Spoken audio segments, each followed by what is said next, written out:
para aguantar estas tensiones, por lo que vemos, ¿no?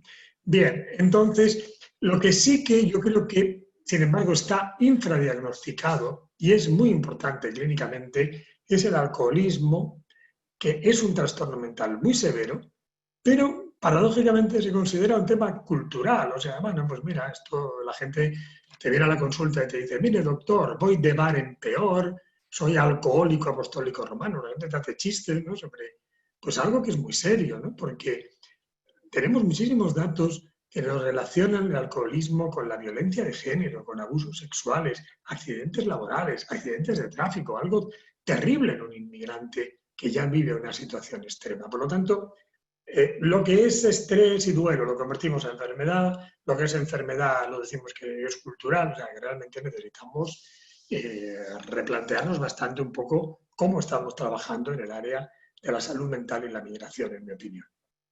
Este es un tema importante, incluso hay países que tienen hasta esta señal de tráfico, ¿no? Es decir, que nos muestra hasta qué punto el alcoholismo es una realidad social relevante. Bien, ¿qué nos dicen los datos sobre el síndrome de Ulises? Pues hay bastantes investigaciones y nos muestran que alrededor de un 15% de los, estas son tesis doctorales, por ejemplo, sobre el síndrome de Ulises, que alrededor del 15% de los inmigrantes visitados en centros de salud mental o en centros de salud general tienen cuadros tipo síndrome de Ulises. Entonces, esto es importante porque podemos estar sobrediagnosticando, medicalizando a todo un grupo de gente que lo que tiene es un cuadro reactivo de estrés ante una situación muy dura. Entonces, la idea es que hay una serie de cuadros que pertenecen más al área de la salud mental que al área del trastorno mental. El síndrome de Ulises es como si en una habitación nos sube la temperatura a los 100 grados. Tendríamos mareos, tendríamos calambres, evidentemente no es una situación muy normal estar a 100 grados. Pero cuando saliéramos a la calle, ¿qué ocurriría? Pues que se nos pasarían estos síntomas con el aire fresco, nos relajaríamos, ¿no? Entonces, hemos tenido síntomas, pero no estamos enfermos. Y esta es la idea del síndrome de Ulises. El síndrome de Ulises es como la caña que se dobla al viento, pero no se rompe. La ruptura sería la situación de enfermedad, de trastorno. Aquí la persona intenta adaptarse, intenta como replegarse para salir adelante, pero luego vuelve a erguirse y vuelve a ir adelante. El síndrome de Ulises está en el medio del área de la salud mental y el área de la enfermedad mental. El riesgo es medicalizar, victimizar, estigmatizar, pero también, por el otro lado, banalizar. Porque aquí hay una situación muy complicada y estas personas necesitan ayuda, necesitan apoyo, aunque no estén enfermos. Luego comentaremos un poco más todo esto en el punto de la intervención. Bien, y aquí volvemos a Foucault, el autor que comentaba de manera reiterada el último día, ¿no? Foucault plantea cómo todo el tema del diagnóstico psicopatológico es un tema muy delicado. La sociedad delega en el psiquiatra, en el psicólogo, todo un poder muy superior, no muy proporcional a los conocimientos que tenemos. Y Foucault considera que delega ese poder un poco con la idea de que hagamos como de cadena de transmisión de la sociedad para normalizar a la gente. Y esa no es nuestra misión. Nuestra misión, en todo caso, es liberar a la gente. Que la gente encuentre su camino, viva su propia vida, no normalizarla para que se adapte al sistema. Me da igual este que otro, a cualquiera. Tenemos que trabajar porque la gente sea más libre, porque además el propio trastorno mental quita libertad a la gente. Entonces, volvemos otra vez al tema anterior, al de la sesión anterior, al tema de la biopolítica, claramente, ¿no? Y al tema de Foucault. Y este ejemplo ya lo ponía también el otro día, ¿no? Este señor me diagnosticaron psicosis delirante reivindicativa. Claro, decía que no vivía en el mejor de los mundos y claro, pues es que estaba loco, ¿no? Entonces, es muy importante que entendamos muy bien toda la complejidad que tiene nuestra intervención. Bien, vamos a pasar a una parte que es muy relevante. Es la parte que tiene que ver con la intervención y la evaluación. Y yo la relaciono porque creo que una buena intervención se basa en una buena evaluación. Cuando la evaluación es buena, la intervención cae por su propio peso, podríamos decir. Viene detrás. Cuando no ha habido una buena evaluación, se va haciendo una intervención como un poco a trompicones, improvisada, buenista. En ninguna especialidad hoy en día se permite eso. Nadie va al médico con una diabetes y le tratan, bueno, como buenamente puede. No, no, hay unos protocolos, se sabe cómo se tiene que intervenir, está todo muy estudiado. Lo mismo tiene que pasar en este área. No podemos ir interviniendo así de una manera como caritativa, buenista. Esto no deja de ser más que una forma de racismo encubierto. El no dar a los inmigrantes una atención de la máxima calidad, lo que podamos. Tampoco, en fin, tenemos nuestras limitaciones, bastantes, más de las que creemos seguramente, pero hemos de intentar hacerlo lo mejor posible, conocer lo mejor posible, medir lo mejor posible. Entonces, voy a explicar dos procedimientos que hemos desarrollado de evaluación para ver cómo se vive el duelo migratorio. Y a partir de aquí, la intervención cae por su propio peso. Porque si sabemos dónde está el problema y de qué viene, intervenir es mucho más fácil ya. Bien, entonces tenemos dos tests que he desarrollado para esto. Uno es la escala Ulises, que mide factores de riesgo en salud mental en los inmigrantes, y el otro es el test del Kayak, que evalúa las estrategias de elaboración del duelo migratorio. Es decir, la escala Ulises lo que nos mide es, por decirlo así, el contexto de la persona, es decir, lo que condiciona a la persona, y el Kayak nos mide cómo la persona actúa. Entonces, son dos cosas diferentes. Una cosa es los estresores, los problemas que yo puedo tener, y otra cosa es cómo yo reacciono. Hay una parte que depende de mí en esa reacción. Ahí podemos intervenir ayudando mucho a la persona. Bien, ahora lo vamos a explicar. Entonces, esto se basa en un planteamiento que llamé modelo VEDA, VEDA porque es la inicial de 4 conceptos que yo creo que son importantes. Vulnerabilidad, ya lo hemos comentado antes, estresores, duelo, proceso de adaptación y finalmente el resultado, que es la adaptación. Entonces, la integración de estos 4 elementos nos permite entender con bastante profundidad qué está pasando en la mente del inmigrante. Bien, vamos a explicar con una metáfora este modelo VEDA. Es como un viaje en coche. Claro, no es lo mismo ir en un buen coche, como el de la izquierda, que ir en este coche, pues que está bastante descacharrado, de la derecha. Esto es la vulnerabilidad, las limitaciones o las capacidades que tiene una persona. No es lo mismo ser fuerte, inteligente, capaz, pues que ser enclenque, no ser muy inteligente. Bueno, pues son cosas que hay diferencias entre las personas. Pero también es muy importante en un viaje saber por dónde vamos. No es lo mismo ir por una magnífica carretera con un tiempo estupendo que ir por una carretera espantosa en medio de la niebla.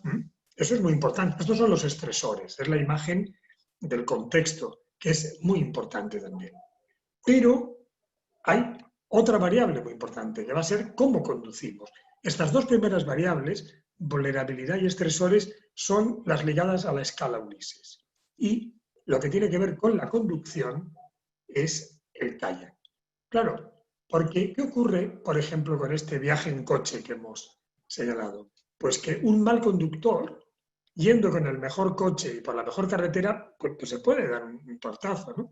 Y sin embargo, pues un gran conductor, tú le pones un mal coche y una mala carretera y viaja. Porque la capacidad de conducir también es muy importante. Entonces, tenemos que medirlo todo para ver realmente cómo podemos ayudar a este inmigrante. Y el resultado será, pues, si se llega al destino o se acaba en la cuneta, que evidentemente pues, es el símbolo del problema psicológico, del trastorno mental. Bien, entonces, en esta evaluación global del estrés y el duelo migratorio tenemos estos dos procedimientos, la escala Ulises y el test Kayak. Vamos a comentar un poco rápidamente la primera, la escala Ulises, que se basa en conceptos que ya he explicado, o sea que no tengo que volver a explicar. El concepto de duelo migratorio, los 7 duelos de la migración, pero hay que ver si estos duelos se viven en buenas condiciones, en condiciones complicadas o en condiciones extremas. Entonces, esta escala nos permite ver en cada uno de los 7 duelos qué limitaciones tiene el inmigrante para superarlos, que es la vulnerabilidad, y qué problemas le presenta la sociedad de acogida para elaborarlos, que son los estresores.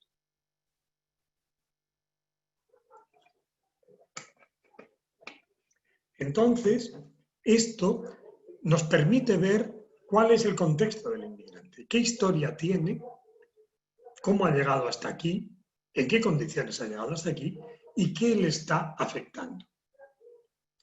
Tenemos un sistema con esta escala en el que podemos medir con una diferencia 0, 1, 2 en cada uno de los 7 duelos la vulnerabilidad y los estresores, con lo cual en conjunto nos da más de 40 variables diferenciadoras de la vulnerabilidad y los estresores de un inmigrante. Bien, no voy a explicar a esto con todo detalle, podéis ver también en mi web, está toda la bibliografía, documentos, etc.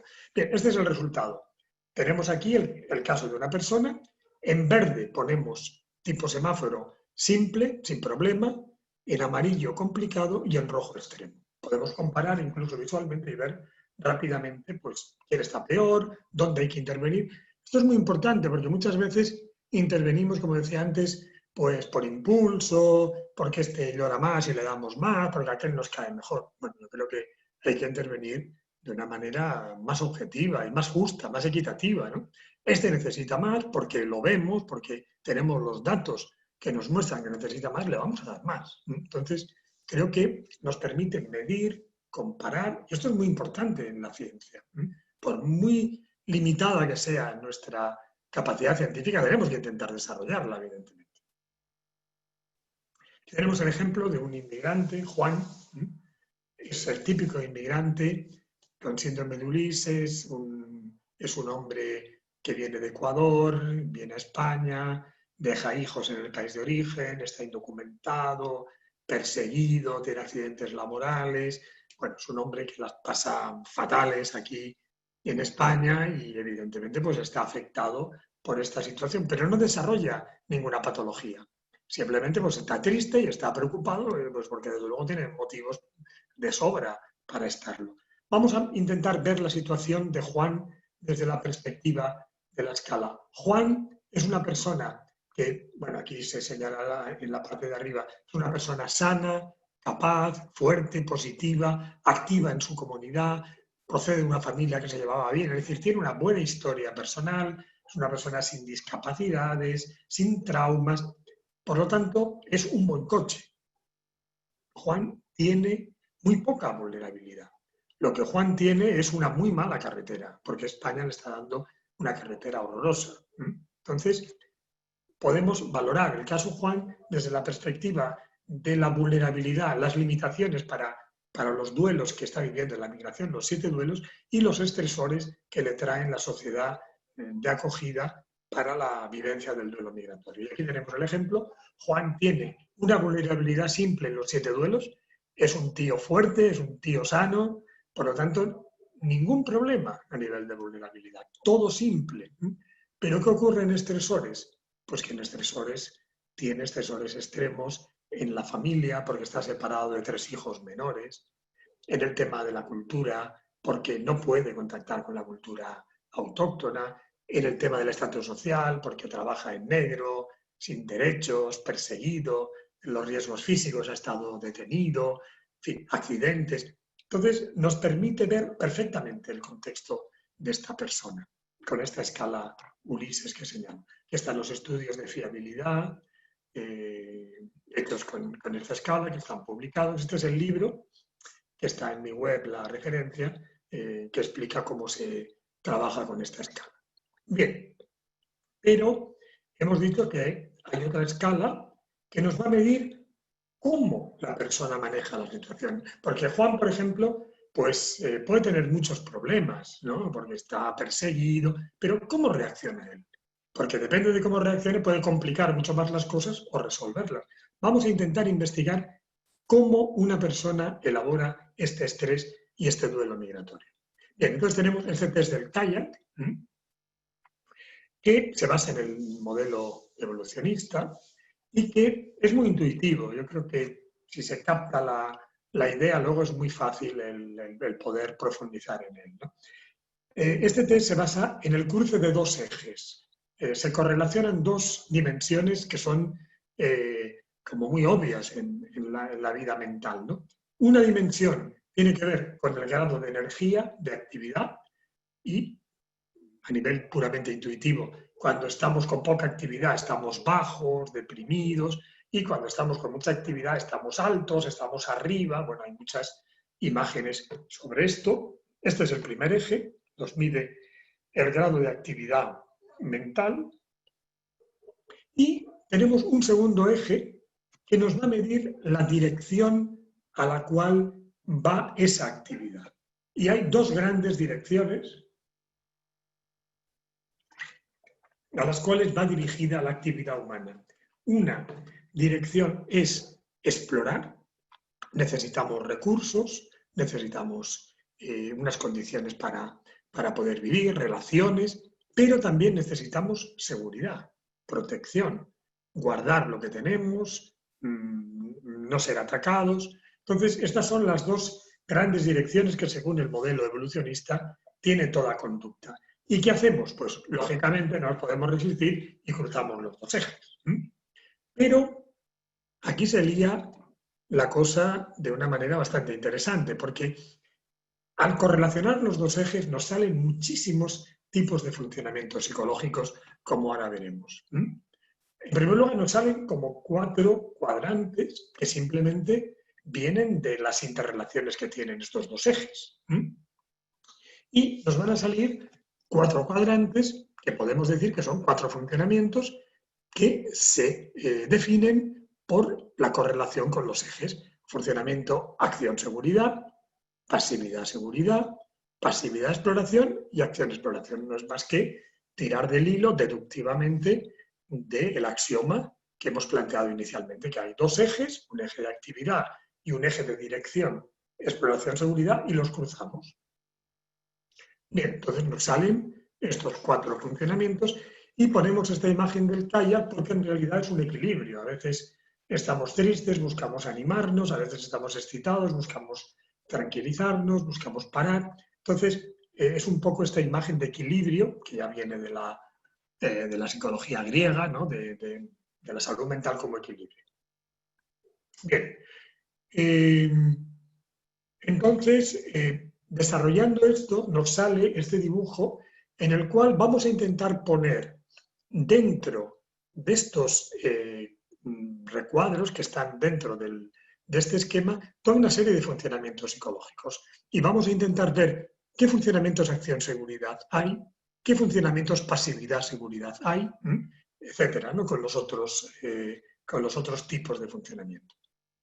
Y entonces aquí tendríamos, por ejemplo, el control adaptativo, la asertividad adaptativa, el replegamiento adaptativo, la autocrítica adaptativa, el repensar adaptativo, reposo, exploración y acción. Es decir, podríamos ver en el centro del modelo, donde se cruzan los dos ejes, acción y dirección, exploración o seguridad, que en el centro, donde está el funcionamiento más modulado, ni estamos hiperactivos, ni hiperpasivos, ni superexploradores, ni superdefensivos, están una serie de funcionamientos integrados. Y vamos a ver que hacia los extremos van a estar los funcionamientos que son más desadaptativos, más extremos, digamos, menos útiles habitualmente, por lo menos. Bien, fijaros que si cogemos un poco el modelo de la filosofía clásica, tendríamos en el centro del modelo lo que son las virtudes, las cualidades, ¿no? La tenacidad, la valentía, la prudencia, la modestia, la esperanza, el sosiego, la audacia, la laboriosidad. Es decir, bueno, en el centro del cruce de estos ejes están estos funcionamientos adaptativos. Y ya nos dice un poco toda la cultura clásica que en los extremos están las conductas que son más complicadas, que son más desadaptativas. Este es justamente el planteamiento del modelo. Y entonces nos va a salir que tenemos unas áreas centrales que son las más adaptativas, que llevadas al extremo se convierten en áreas patológicas. Por ejemplo, si vemos aquí, donde señalo ahora, aquí tendríamos el funcionamiento de control adaptativo, que llevado al extremo, pues es el funcionamiento obsesivo. Aquí tendríamos el funcionamiento de asertividad, que llevado al extremo es la paranoia. Aquí tendríamos el funcionamiento de replegamiento, que llevado al extremo es el aislamiento. Bueno, siempre el mismo planteamiento. En el centro no estamos ni supermaníacos, ni superdepresivos, estamos en una postura eutímica, normal, están los funcionamientos más integrados. Cuando lo llevamos al extremo, están los funcionamientos más desadaptativos. Esta es la idea del modelo. Y aquí vamos a intentar ver cómo está funcionando el inmigrante elaborando el duelo migratorio. ¿Lo hace de modo obsesivo? ¿Lo hace de modo paranoide? ¿Lo hace de modo depresivo? ¿De modo maníaco? Esto es muy importante para ayudarle a manejar mejor la situación del duelo migratorio. Bien, le ponemos un número a estas áreas y para trabajar mejor y nos va a salir este esquema. Hay 8 áreas, A, B y C. A es en el centro, B en el centro, B más en el intermedio y C en el extremo. Bien, y entonces, como digo, pues vamos a poner aquí los funcionamientos básicos y en el extremo los funcionamientos patológicos. Y se pueden dar a la vez diferentes funcionamientos básicos. Por ejemplo, Ulises, ya que hablamos del síndrome de Ulises, es una persona que tiene cualidades de todo tipo. Es valiente y a la vez es prudente, es audaz y a la vez se sabe parar. Hay muchos textos que están recogidos, por ejemplo, en la Odisea, que nos muestran que Ulises es a la vez valiente y prudente. Se sabe parar a esperar y luego sabe intervenir. En fin, que es posible integrar y combinar todos estos elementos. Bien, entonces aquí tendríamos las áreas del modelo, el área 1, control y en el extremo funcionamiento obsesivo, el área 2, asertividad y en el extremo paranoia, en la parte pasividad-seguridad, en el centro replegamiento y en el extremo aislamiento. Bueno, no vamos a verlas todas porque nos llevaría mucho tiempo, pero lo podéis consultar o si alguien está interesado en usar este test, pues que me escribas. Tenemos una sociedad que está trabajando esto y encantados de poder colaborar con las personas que quieran trabajar con esto. Bien, entonces, este modelo funciona como un modelo de equilibrio, es como un velero, como un kayak que se equilibra. Y en realidad tenemos 24 posibilidades de reaccionar ante una situación. Es decir, la selección natural, que este modelo se basa en el evolucionismo, nos habría dejado distintas maneras de afrontar un problema. Y puede ser que en un momento nos convenga una, en otros otra, y es importante saber jugar bien estas cartas en la partida. Cuando uno sabe el momento de sacar el as, pues es cuando puede ganar la partida. Si lo saca en un mal momento, pues va a perder una gran oportunidad, por ejemplo. Bien, entonces, ¿qué tenemos? Tenemos indicadores para cada una de los 7 duelos de la migración. Podemos ver en cada duelo cómo funciona el sujeto respecto de estas 8 áreas. Podemos ver, por ejemplo, si en el duelo por la familia, pues tiene un funcionamiento obsesivo, depresivo, maníaco, o en el duelo por la lengua, pues lo mismo. Es decir, tenemos bastantes posibilidades de ver los funcionamientos del inmigrante, pero es que además lo vemos en 7 contextos, que son 7 duelos. Por lo tanto, manejamos una cantidad importante, más de 100 variables diferentes del funcionamiento mental, de cómo el sujeto reacciona ante el estrés y el duelo migratorio. Bueno, como es de esperar, no vamos a leer todo esto y podéis consultarlo si estáis interesados. Y luego tenemos también este procedimiento para evaluar la personalidad. Más allá del duelo migratorio, tenemos en las 8 áreas una serie de preguntas que hacemos a la persona para, valoramos 0, 1, 2, para ver el tipo de funcionamiento que tiene a nivel general de la personalidad. Bien, entonces ponemos los datos en esta tabla y luego lo pasamos al dibujo, y esto lo podemos hacer en situaciones de estrés y de duelo, incluso más allá de lo que es el duelo migratorio.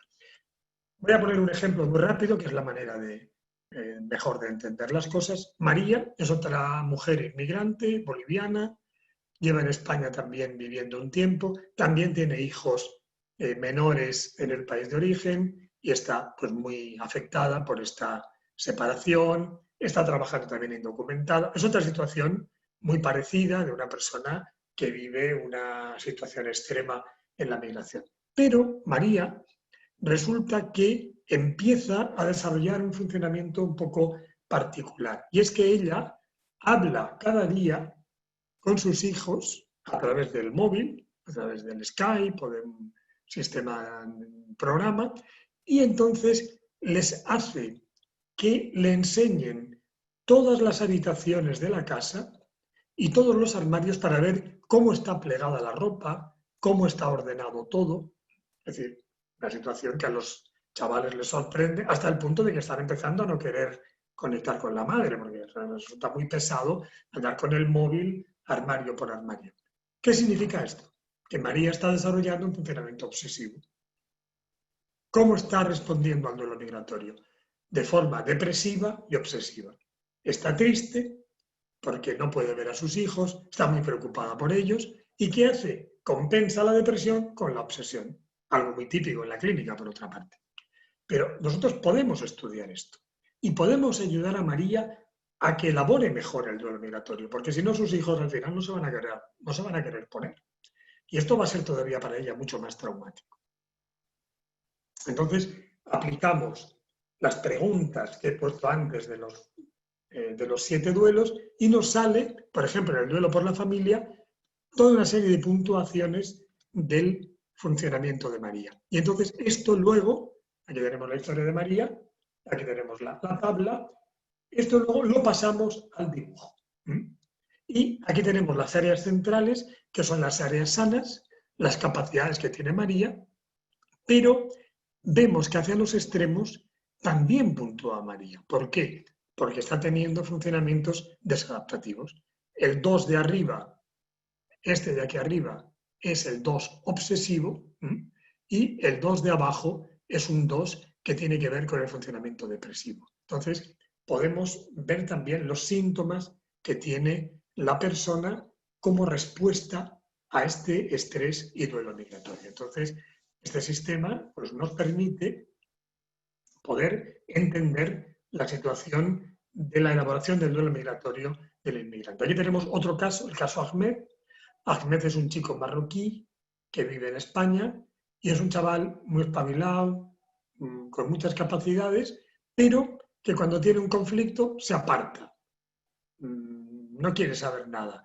Y entonces se mete en su mundo, se inventa historias, dice que todo es fantástico, que él puede hacer muchas cosas. Bueno, es un tipo de respuesta al estrés y al duelo diferente de la de María.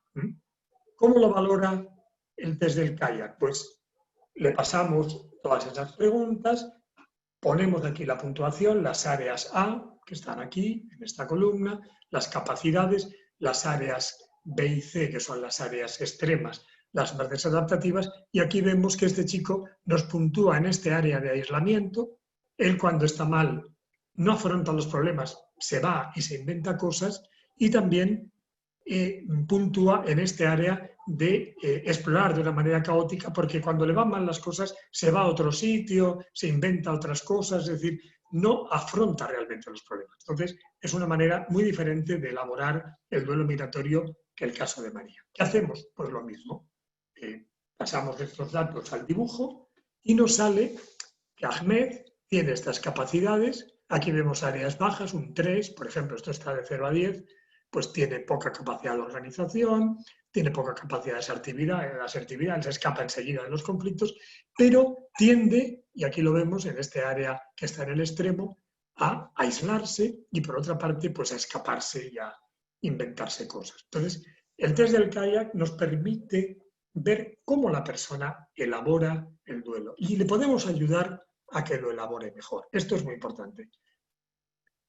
Y aquí tenemos el esquema general. Todo esto está en este libro, que podéis ver también en mi página web del test del kayak. Bien, entonces, dicho esto, la intervención, como ya he señalado, no es más que aplicar lo que hemos evaluado para intentar arreglarlo. Es decir, bueno, pues, ¿dónde está la avería? Aquí, pues vamos a intervenir aquí. Si el coche tiene averiado, pues yo qué sé, un freno, no vamos a arreglar el tubo de escape, no. ¿No? Si no sabes nada, pues empiezas a tocarlo todo. Entonces, es muy importante saber dónde están los problemas, qué intensidad tienen e intervenir allá. Y esto es lo que creo que cuando se evalúa bien, por ejemplo, como podemos intentarlo con estos test, luego la intervención es mucho más fácil. Bien, entonces la intervención, yo tengo también un libro que se llama Inteligencia Migratoria, en la cual hay toda una serie de ideas sobre cómo afrontar mejor los retos y los riesgos de la migración. Este es un poco el índice del libro. Está planteado a nivel individual y a nivel grupal, porque los dos niveles son importantes.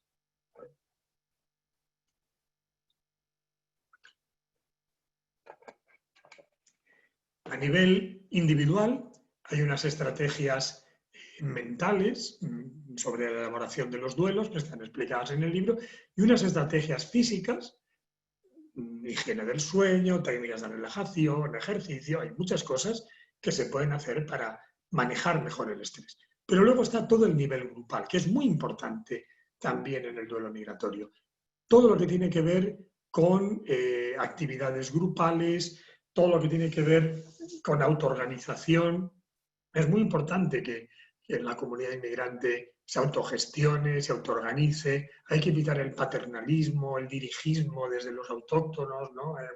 Como si fueran menores de edad, ¿no? Todo eso es infantilización y paternalismo. Entonces, es un intento de ver tanto a nivel individual como a nivel grupal todo aquello que puede aumentar la resiliencia del inmigrante, sobre todo cuando vive un duelo migratorio extremo. Entonces aquí tenemos en el índice del libro pues estrategias a nivel individual, por ejemplo a nivel mental, a nivel físico, como decía, higiene del sueño, relajación, respiración, ejercicio físico. Y aquí hay algunos resúmenes de esto. A nivel grupal, como decíamos, pues grupos de contención, técnicas de role-playing. A nivel psicosocial, participación en grupos de autogestión y autoorganización, participación en actividades y grupos sociales, toda la importancia de estar en grupo. El grupo protege mucho de la depresión, ya lo decíamos que protege de la psicosis, incluso en esta investigación británica que señalaba. Pero como es muy importante que también el grupo del inmigrante esté conectado con los autóctonos, que no se aísle. Tipos de grupos según la procedencia y a nivel de estrategias sociales, pues estrategias legales, búsqueda de apoyo social, grupos de defensa de los derechos. Bueno, está planteado todo el conjunto de posibilidades que hay de mejorar la resiliencia respecto del duelo migratorio. Bien, y luego, finalmente, esto también me lo salto un poco porque lo expliqué el otro día, toda esta idea de que en la elaboración del duelo migratorio hay que huir del falso optimismo, de la falsa tranquilización. El inmigrante tiene también toda una serie de problemas que resolver, de supervivencia, y hay que ayudarle a que plantee realmente las cosas, ¿no? No solamente que se evada, que se distraiga. Bueno, en algún momento eso puede ser interesante, pero fundamentalmente tiene que intentar resolver la situación en la que se encuentra. Eso es lo que le va a dar a la larga mayor seguridad. Bien, esa es un poco la idea que ya planteé el otro día de esta adaptación activa. Había una pregunta el otro día, me decía, bueno, ¿pero qué quiere decir adaptación activa? Que el individuo modifica el medio, no solo se adapta a él, sino que adapta el medio para estar mejor. Y si el medio es, por ejemplo, una sociedad injusta o un contexto en el que no se respetan sus derechos, pues hay que luchar para cambiar ese medio, no solo ponerse en postura de recibir todos los golpes. Realmente eso pues no es un planteamiento adaptativo. Bien, todo este programa del síndrome de Ulises, por ejemplo, se ha aplicado en California. Este es un programa de la Universidad de Berkeley, en el cual se señalaba que el síndrome de Ulises está en el medio entre el área de la salud mental y el área del trastorno mental, ¿no? Pues como decíamos antes, está ahí en el medio. Eso es un programa de promotoras que se utiliza en la zona de San Francisco y en California. Bien, entonces esta intervención puede ser psicosocial, psicoeducativa y con una perspectiva transcultural, respetando mucho la cosmovisión del inmigrante. Hay muchas maneras de ver el mundo. La que tiene uno no tiene por qué ser la mejor. Yo al menos tengo bastantes dudas de la que tengo. Entonces, creo que es importante que seamos críticos, que reflexionemos y que sepamos que hay muchas cosas que no están claras y que tenemos que seguir planteándolas, y que las ideas que tienen otras personas pueden ser tan o más interesantes que las nuestras, por supuesto. Bien, entonces, finalmente ya para acabar, me parece que el tiempo me lo he pasado incluso un poco, así a ver me ha dejado un poquitín más de cuerda, me parece. ¿Por qué Ulises? Bueno, yo creo que ya hemos ido comentando, ¿no?, que realmente pues, se viven auténticas odiseas hoy en día. Le puse este nombre por dignificar la figura del inmigrante, acercarla más emocionalmente. La Odisea narra adversidades, peligros, pero sobre todo es el viaje, es esta vivencia de esta persona que está luchando por salir adelante. Pero hoy no es un hombre como Ulises, son millones los que viven estas circunstancias. Y Ulises era un semidios que las pasó canutas para salir adelante. Hoy son seres de carne y hueso los que están viviendo estas cosas que antes estaban reservadas a la mitología. O sea, qué tiempos tan malos, ¿no?, que la gente corriente tiene que ser héroe. A la gente corriente no nos gusta ser héroe, nos gusta llevar una vida relativamente aceptable. Entonces, están obligados a ser auténticos héroes millones de inmigrantes. Este es el viaje de un inmigrante desde el centro de África hasta el norte, cruzando el Sáhara, un desierto inmenso. Tiene que pasar luego por toda la costa norte de África hasta el Ayun, pasar en una patera a Canarias, allá es detenido, lo envían a la península. Bueno, es un viaje que dura años, terrible, durísimo. Este es el viaje de Ulises. Fue de la costa de Grecia a la costa de Turquía. No es ninguna exageración decir que el viaje de este inmigrante es también una odisea. Es un viaje 10 veces mayor. Yo creo que no es una exageración decir que es también una odisea. Aquí tenemos la comparación, ¿no? Aquí arriba está la costa de Grecia, de Italia. Bueno, pues no es ninguna exageración decir que todo esto es una odisea. Pero hay muchos textos de la Odisea que, si los releéis, os van a recordar lo que habéis oído de muchas historias de los inmigrantes: soledad, miedo, indefensión, llanto. La familia rota, Penélope con esta cara que recoge también esta vasija, ¿no?, entre triste y enfadada, el hijo angustiado. Bueno, es lo que oímos en las consultas. Y ahí está una escena que a mí me parece muy, muy clara, ¿no?, de la Odisea, cuando Ulises le dice al perseguidor, al cíclope Polifemo: me preguntas mi nombre es nadie, y nadie me llaman todos. Si para sobrevivir se ha de ser nadie, no puede haber identidad, ni autoestima, ni integración social, y así no puede haber salud mental.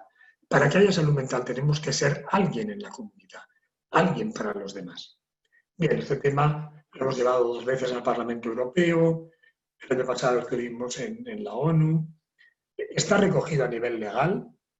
Esto es importante, porque se puede aplicar. Hay sentencias que atenúan situaciones legales de los inmigrantes por vivir esta situación del síndrome de Ulises. Este es el libro en el que describí el cuadro, el año 2002.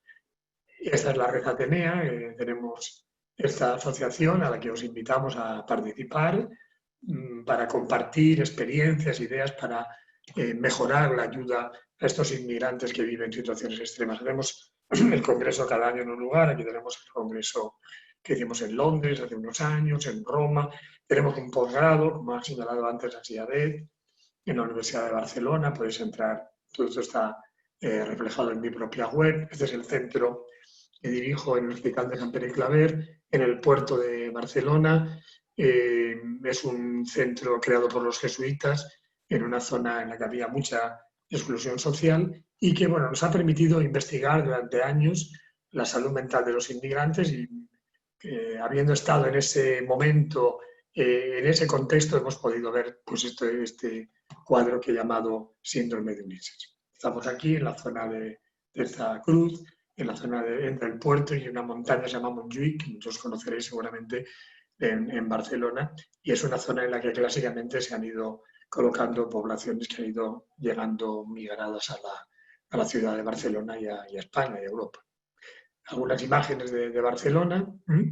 Esta es mi web, en la que, como digo, pues tenéis información de libros, del posgrado, Síndrome de Ulises, bueno, artículos, blog. Está mucho más desarrollado. Lo que he explicado así un poco rápidamente esta noche. Aquí tenemos la sinopsis de algunos de los libros, eso está también en la web, y algunas entrevistas. En fin, este es el blog que tengo en el Diario Público, en el que voy escribiendo sobre todo este tipo de temas. Aquí está la web también de la Red Atenea, también se puede entrar desde mi web, y es una red que intenta ayudar, como digo, a inmigrantes en situaciones extremas. Esta es la revista que señalaba antes Anseader, que os invitamos también a publicar. Y ya para terminar, Ulises finalmente se reencuentra con su familia. Esperemos que pronto termine también este drama que viven hoy millones de inmigrantes. Muchas gracias por la atención. Muchísimas gracias, doctor, por la maravillosa exposición. Hay muchísimas preguntas, pues ya les advierto yo que definitivamente no va a ser posible contestarlas todas, pero quisiera, antes de comenzar a leerlas, quisiera invitarles a que por favor revisen la sesión grabada del pasado miércoles, porque hay muchas de las preguntas que ya fueron respondidas por allá. Y también en el aula virtual coloqué, les compartí al inicio, las 2 sesiones en donde el doctor estuvo acá en México, y también hay muchísimas preguntas que por ahí pueden ser respondidas, entonces no se preocupen. Muchísimas de las cosas que creo que no vamos a poder leer hoy, por ahí están ya resueltas, ¿no? Y voy a repetir algunas a propósito, porque creo que es importante como hacer el énfasis al respecto. La primera era, doctor, usted lo habló, también lo habló el doctor Durant en su primera clase, si el tema de migrar como delito se refiere a algún país o a qué se refiere, ¿no? Ya yo compartía que en realidad pues es muy distinto si migras siendo pobre a si eres de clase alta, ¿no? Si llegas invirtiendo en un país, o sea, es completamente abismal. Entonces, no es de un país o de otro, sino la estructura, ¿no? Pero creo que es importante como poder hacerlo explícito porque es algo estructural, ¿no? Eso es como lo primero. La segunda que también se habló en la clase anterior es sobre si el síndrome de Ulises solamente pasa de canalización de casos psiquiátricos o si puede haber un enfoque psicosocial. La pregunta tal cual me la hacen, yo ya me sé la respuesta, pero también la hago porque creo que es importante hacer énfasis cómo abordar, ¿no? La tercera nos compartían desde Honduras, es sobre que hay muchos casos que llegan tanto de personas que regresan, que son deportadas, o personas en tránsito, que se canalizan directamente como casos psiquiátricos y que más bien son síntomas, ¿no? del síndrome. Entonces, ¿cómo poder hacer esa diferencia, ¿no? Ya para casos explícitos. Disculpe, son de las preguntas que mandaron en la primera ronda. Hay muchas otras preguntas que desafortunadamente se borraron en este pequeño apagón que tuvimos. Si por favor pudieran colocarlas acá en el Q&A. Yo más o menos ubico Jessica, me acuerdo, también Lady, en fin, ¿no? Por favor, vuélvanlas a poner. Le regreso la palabra, doctor. Muy bien, muchas gracias por las preguntas y el resumen que has hecho. Bueno, la primera, la migración como delito. Yo el primer país que comenzó creo que fue Italia, hace ya unos cuantos años, pero luego se ha ido extendiendo. Por ejemplo, en Europa, Hungría, hay otros países que lo han ido también introduciendo. Incluso se ha llegado al caso de penalizar no solamente al inmigrante que está indocumentado, sino al que ayuda al inmigrante indocumentado. Es decir, es algo ya tremendo. O sea, no solamente es delito moverse por nuestro planeta, que es nuestra tierra, ¿no? Se llama la Tierra además, ¿no? Pues el planeta Tierra, ¿no? Sino ayudar a una persona que, pues, que está emigrando, ¿no? Que yo sepa, ya en Europa hay varios países que lo están haciendo. Y luego también de una manera más indirecta, esto quizás sería interesante precisamente, mira, animo desde aquí a compañeros que investiguen más esto, ¿no? Que seguramente abogados, hay gente que ahora mismo nos está participando en esta sesión, ¿no? Sería interesante para un artículo, por ejemplo, de la revista, ¿no? Hacer una enumeración de los países. Yo creo que no solamente está en los países que aplican esta ley, sino que además hay otros países que de una manera más subrepticia, como un poco más encubierta lo están aplicando. O sea, quizás no es como tan claro, pero sí que realmente están penalizando legalmente a los inmigrantes. Quizás sin decirlo tan claramente, pero a través de filigranas legales o tal, ¿no? Realmente ya yo conozco, como digo, varios casos de países en Europa, pero tengo referencias de otros países en los que también se hace esto, pero sería muy interesante ir haciendo una lista de los países que están aplicando estas políticas y me temo que realmente la situación nos dejaría muy preocupados. ¿Sí? La segunda pregunta, ¿cómo abordar? Bueno, yo creo que esto he intentado ya plantearlo. Es muy importante, creo que he insistido bastante, entender, comprender, evaluar, medir, en la medida de lo que podamos, la realidad del inmigrante, porque no hay dos casos iguales. Nadie tiene la misma historia, nadie es igual, ni física ni mentalmente, eso es vulnerabilidad. Las circunstancias pueden ser parecidas, quizás sí, hay más parecido en las circunstancias, pero también hay mucha variabilidad, pues depende del sitio, de lo que la persona hace, de los contactos, etcétera, ¿no? Yo creo que desde el punto de vista de la escala esa, Ulises, ver la vulnerabilidad en los estresores es importante, pero también desde el kayak ver cómo la persona está elaborando y ayudarle a que haga una elaboración lo más sana posible del duelo migratorio. Porque una elaboración patológica le va a acabar por generar muchos más problemas de adaptación. Es decir, si se pone paranoico, pues realmente acabará teniendo problemas. Si entra en un funcionamiento depresivo, pues también va a tener dificultades para seguir luchando. Entonces, ayudar a la persona a elaborar mejor, sabiendo cuáles son sus puntos débiles, pero ojo, también sus puntos fuertes, porque podemos potenciar los puntos fuertes o tenerlos más presentes o usarlos más, porque quizás no los usa, suplir los débiles. Claro, el test del kayak nos permite muchísimas combinatorias, pero insisto, no solo es suplir lo débil, también utilizar mejor lo fuerte. Hay personas que tienen capacidades que no usan. Vamos a sacarle brillo, por decirlo así, a lo que la gente tiene, sus capacidades, ¿no? Y a suplir lo que va mal, ¿no? Y luego el tema de la psiquiatrización, pues bueno, es también algo que ya he dicho, ¿no? En realidad, pues hay una tendencia hoy en día a medicalizar, lo señalaba el otro día, ¿no? Todo está psiquiatrizado, la tristeza es depresión, como decía hoy, el trauma ya es trastorno postraumático.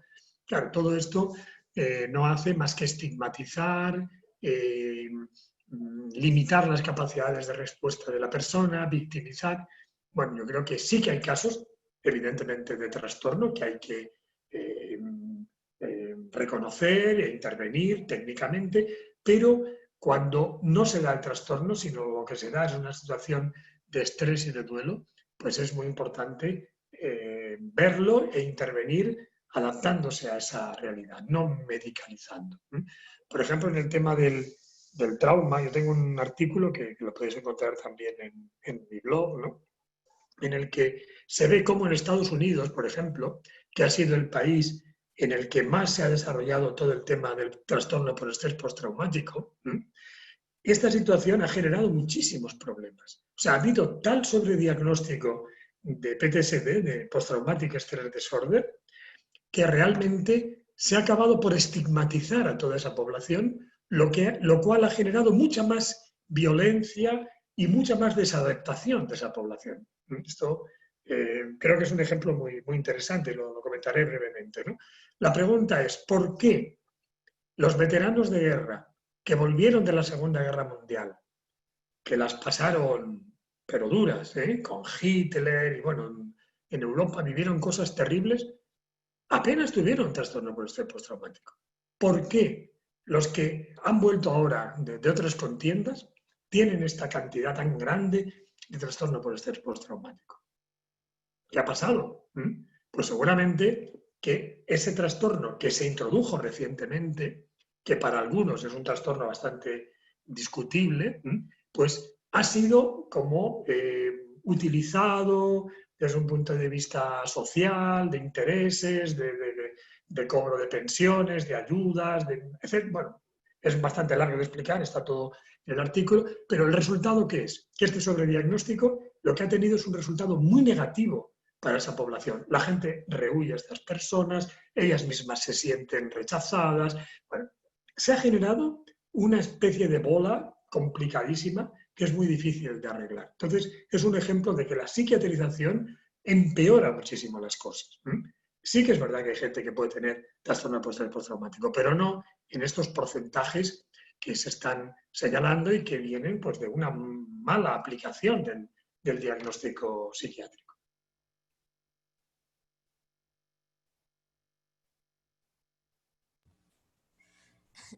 Bueno, voy a leer dos preguntas que se parecen, pero sí tienen sutiles diferencias.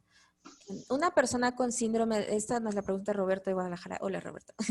Una persona con el síndrome de Luises y con la enfermedad de abuso de alcohol y drogas, expandillera y exprisionera deportado.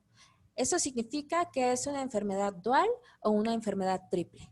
Esa es la primera pregunta. Si me permite, le leo otras dos para que vayan. Sí, porque a veces puedo establecer conexiones, sí. Sí, y bueno, la segunda pregunta que tiene muchas cosas en común es, ¿existe la posibilidad de que se ocurra una transmisión de afectaciones psicológicas como psicosis, sintomatología depresiva, ansiedad de manera transgeneracional? Es decir, hacia niñas, niños, adolescentes y o la familia que permanece en su hogar y no se moviliza. Y finalmente, entiendo que la migración es histórica y cada vez más compleja de llevar a cabo. Pero sí que es importante analizar el por qué sucede esto, es decir, por qué las naciones limitan dicha actividad. Estas naciones establecen normativas y estructuras sociales hacia adentro de sí mismas. Cuando un grupo de personas arriba a un nuevo punto, ¿cómo pueden las naciones sobrellevar este fenómeno de migración libre? Es como regresar otra vez al tema de biopolítica, al tema, y bueno, por eso le leí de nuevo a pesar de que había relación, porque siguen habiendo dudas al respecto. Le regreso la palabra, doctor. Sí, muy bien, muchas gracias por la síntesis también. Bueno, en el primer caso, la primera pregunta, ¿no? Aquí hay que diferenciar, porque es interesante esto. Claro, si una persona entra en una dinámica de abuso de alcohol, de abuso de drogas, esta persona está entrando ya en el terreno de la patología. Entonces, hay que diferenciar entre lo que es el síndrome de Ulises y lo que son los estresores Ulises. Los problemas Ulises afectan a todos, a todos los inmigrantes, pero algunos inmigrantes más vulnerables desarrollan un trastorno mental, como puede ser pues, el alcoholismo, la adicción, pero eso ya está en el terreno de la patología. Lo que sí que hay es, a nivel de Ulises, los estresores, la soledad, el miedo, la indefensión, la persecución. Esos son estresores Ulises, pero el síndrome de Ulises es responder a esos estresores sin trastorno. Responder a eso sin caer en el alcoholismo o en la droga, o sino pues encontrándose preocupado, tenso, pues, con dificultades para dormir, con dolor de cabeza, pero siguiendo luchando, siguiendo yendo adelante. Entonces, aquí hay que señalar esta diferenciación entre estresores, Ulises, los problemas que por desgracia están viviendo millones de inmigrantes y la respuesta. La respuesta de la mayoría es una respuesta sana, que es el síndrome de Ulises. Pero algunos que tienen una historia traumática o que tienen, por lo que sea, unos genes pues que, bueno, que son más limitados y en una situación tan dura pues desarrollan un trastorno mental o físico, una úlcera pues, o un infarto. Claro, en una situación tan extrema también se pueden tener cuadros físicos. Sin embargo, una persona que es más fuerte pues no desarrolla esos cuadros físicos. Es decir, lo físico y lo mental se pueden eh, comentar de manera comparada. Entonces, yo diferencio estresores Ulises de síndrome de Ulises. Bien, la segunda pregunta, muy interesante también, el tema de lo transgeneracional. Bueno, en uno de los esquemas que he presentado hace un rato, aquel de las 12 características del duelo migratorio, el último punto, que bueno, no nos ha dado tiempo evidentemente a comentarlo, ¿no? Porque era el último encima, pues hablaba de que el duelo migratorio es transgeneracional. Esa es una característica del duelo migratorio, que otros duelos no tienen. Entonces, el duelo migratorio no solo lo vive el inmigrante, lo viven los hijos y lo pueden vivir las siguientes generaciones si no se integra realmente el inmigrante en la sociedad de acogida. Si al inmigrante se le excluye, se le margina, se le generan tantos problemas como hoy en día está pasando, esto está favoreciendo que el duelo migratorio no se elabore en los que llegan y pase a sus hijos y a otras generaciones. Entonces, este es un tema interesante porque el hijo del inmigrante evidentemente también vive el duelo migratorio. Lo vive porque ve a sus padres asustados, inseguros, viviendo una situación social muy difícil, separado de los padres por estas leyes terribles que rompen familias. Pues claro que está viviendo el duelo migratorio. Su vida está marcada, todavía incluso más que la del padre, que es un adulto que marcha y, bueno, tiene una capacidad de organizarse. Es que está creciendo como un arbolito que crece en medio de unas tormentas impresionantes, unos vendavales. Pues bueno, evidentemente no crecerá tan tranquilamente, ¿no? Entonces, el duelo migratorio es transgeneracional y los hijos de los inmigrantes, cuando los padres están viviendo cosas tan difíciles, pues van a padecer también problemas en la elaboración del duelo migratorio y en la integración en el país de acogida. Bien, y la última pregunta sí, era el tema de las fronteras. Bien, aquí ya nos vamos incluso más allá de la biopolítica, nos vamos ya a la política, ¿no? Directamente, pero la política está ahí, o sea, yo creo que no la tenemos que rehuir, ya lo decía antes, el síndrome de Ulises en realidad es una patada al inmigrante, o sea, se le hace la vida imposible, eso es política. Es decir, todo esto sería perfectamente evitable. O sea, esto no es un terremoto que nadie puede prever, no es un... No, no, no, esto es algo que lo producen humanos sobre otros humanos. O sea, es algo que se puede evitar, ¿no? Por lo tanto, estamos en un terreno político, en un terreno de, bueno, de que tenemos que intentar que la sociedad funcione pues, de una manera que permita que las personas puedan vivir dignamente, ser alguien, no ser nadie, como decíamos antes del Ulises de la Odisea. Bueno, aquí es un tema en el que todos somos ciudadanos y todos pues tenemos este deber con nuestra sociedad, con nuestro planeta, pues de intentar que las cosas vayan mejor, ¿no?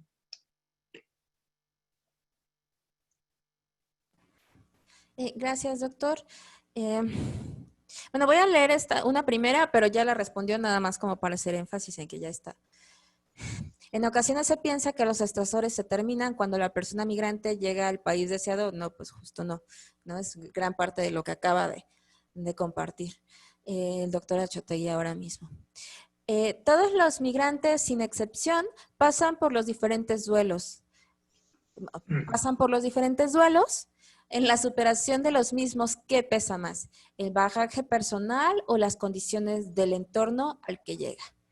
En un Muy interesante. programa de atención psicológica que tenemos con personas migrantes mexicanas que están en Estados Unidos, se encuentran muchas resistencias porque también satanizan la atención psicológica. Algunas personas migrantes se referían a que no estamos locos para ir al psicólogo, y justo la intervención abajo también comparte que hicieron toda una estrategia de atención psicológica para el COVID y que no ha habido mucha respuesta, ¿no? ¿Por qué la satanizas? Como el resumen de estas dos, ¿por qué la satanización de la atención psicológica, ¿no? De la salud mental? Muy bien, muy interesantes también. Bien, bueno, sí, en realidad es tema de los duelos de la migración. Yo considero que son universales, es decir, cualquier persona que migra vive los 7 duelos de la migración. Y yo aquí, ya lo he dicho alguna vez, yo creo que migrante es todo aquel que cambia a otro sitio, sea rico, pobre. A mí, por ejemplo, cuando se quiere cambiar la palabra migrante, a mí me parece una palabra que no tenemos que considerarla negativa. Además, si ponemos otra, a los 4 días será negativa también, o sea que no vamos a salirnos por aquí, ¿no? Pero migrar, yo lo veo algo que ya hasta tiene su belleza, ¿no? De empezar una cosa nueva, y cuando la persona tiene oportunidades y se da en buenas condiciones, pues yo creo que tiene una dimensión positiva, no es una palabra para esconderla, ¿no? Entonces, toda persona que migra vive los 7 duelos de la migración, porque evidentemente nadie migra con todo el clan, con toda la familia, o incluso la lengua, aunque sea, por ejemplo, alguien que migra de Latinoamérica a España, el español aquí es diferente del de Latinoamérica. O sea, siempre hay estos 7 duelos, evidentemente en mayor o menor intensidad, ¿no? Y en relación al tema de qué pesa más, eso es muy interesante, vulnerabilidad o estresores, las limitaciones de la persona o los problemas del medio, aquí está muy claro desde la psicología que pesa más la vulnerabilidad. O sea, realmente lo que tiene más importancia a nivel psicológico es la limitación de la persona. Lo que el individuo trae de discapacidad, de trauma, eso va a pesar más que el vivir circunstancias difíciles, porque los humanos tenemos mucha capacidad de resistir circunstancias difíciles, mucha, mucha. Entonces, cuando la persona es sana, es fuerte y es capaz, resiste mucho, pero cuando la persona pues está débil, está limitada, está discapacitada, eso pesa más. Es decir, que respondiendo a la pregunta, pesa más la vulnerabilidad que los estresores. Eso yo creo que es algo que está claro en la investigación psicológica. Y luego, también muy interesante el tema del miedo a la salud mental. Bueno, quizás aquí también nos tendríamos que hacer una crítica también los propios psicólogos, psiquiatras, de también qué mal nos presentamos, ¿no? O sea, ¿por qué no sabemos acercarnos realmente a la gente, ¿no? Yo creo que nosotros deberíamos acercarnos más a las comunidades que esperar que las comunidades vengan. Deberíamos estar muchos más próximos, ¿no? Entonces eso permitiría un conocernos, un diálogo, porque yo entiendo que alguien que de repente tiene que ir a un sitio desconocido y que no sabe muy bien cómo le van a entender, pues tenga recelos, ¿no? Pero si ya se hubiera establecido una conexión, una comunicación, pues sería mucho más sencillo. O sea, por ejemplo, me parece que explicaba, ¿no? De inmigrantes que tienen miedo de ir a servicios de salud mental. Bueno, pues porque no conocen esos servicios seguramente. Si esos servicios se hubieran presentado, hubieran hecho un día un té, un mate, un café con ellos, hubieran charlado, hubieran dicho, pues mira, hay aquella psicóloga, aquel psicólogo, qué majo, ¿no? Pues voy un día a hablar con él, le voy a explicar, pero claro, así, de repente, tener que franquear pues todo un edificio, no sé cuántas puertas para llegar a un sitio desconocido, pues asusta un poco, y más cuando estás en una situación de indefensión, de inseguridad. Esto yo tengo escrito también en algún libro, ¿no? Que realmente la atención a los inmigrantes a nivel psicológico es difícil, porque hay una barrera de exclusión, de desconfianza. Permíteme que explique una anécdota, ¿no? Yo recuerdo un test que teníamos hace unos años, que pasábamos en nuestro servicio, en el SAPIR, ¿no? Que eran unas caras con distintas expresiones emocionales, ¿no? Una cara de tristeza, una cara de alegría, una cara de miedo, bueno, para que la persona nos dijera cómo se sentía, ¿no?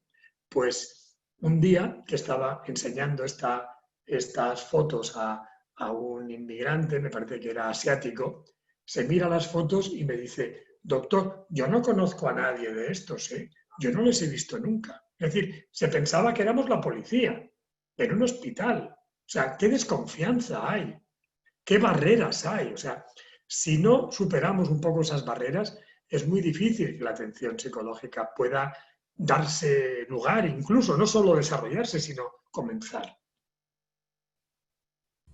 Muchísimas gracias, doctor. Desafortunadamente ya solamente nos quedan 3 minutos de clase y que hay 38 preguntas, pues ya les digo, creo que definitivamente no. Bueno, tienen mi correo también, si alguien me quiere escribir, pues Sí, bueno, encantado quisiera de... compartirles un par de cosas. Lo primero es que tanto la presentación de la clase pasada como presentaciones de ediciones pasadas están en el aula virtual, entonces ahí pueden como profundizar más sobre el tema. La escala está colocada en el aula virtual, la primera edición. La segunda edición la pueden encontrar en la página de internet del doctor y si quieren desmenuzar cómo medir la escala, cómo aplicarla, hay un libro que también está en la página de internet del doctor HTI, a donde les puede ayudar, justo como para poder aplicarla. Y bueno, por aquí ya habitan varias propuestas de colaboración que le van a hacer al doctor, que ya les llegarán próximamente. Entonces, bueno, igual vamos a ver si hay alguna Facebook Live, alguna transmisión, algún podcast que podamos ahí hacer con el doctor sobre sus preguntas. No se preocupe, doctor, Encantado también de... ya le estoy coqueteando al doctor Durán, a ver si puede ser la clase 2.5, ¿no? Bueno, Bueno, encantado de colaborar siempre con vosotros. Con mucho bueno, gusto, saber. muchísimas gracias a todas las Gracias a ti personas que se por la conectaron hoy. moderación y la dirección también de la sesión. Pues nada, no me queda más que agradecerles la sesión, agradecerle a nuestras intérpretes de hoy, Lorena Sí, Rincón, eh, eh, y Ibero Mondragón, que estuvieron acá en la parte de la interpretación, y quizá nada más compartirles que esta clase va a estar en la plataforma virtual en el transcurso de la noche de hoy, y todos los materiales para próximas clases están ya en el aula virtual, incluso el manual del ir y venir que mostraba el doctor Achotegui, que fue hecho por Berkeley, también está ya en el aula virtual, en la sección de Xochitl Castañeda, que es la siguiente clase de hoy. Pues nada, no me queda más que agradecerle, doctor, es la 1 de la mañana allá en Barcelona y nosotros acá queriendo sacar bueno, más un información. placer estar en contacto contigo y con todos los amigos y compañeros. Un Saludos, abrazo, buenas tardes. saludos a todos, a todas allá, la doctora. Buenas tardes a Bye. todos y todas. Adiós.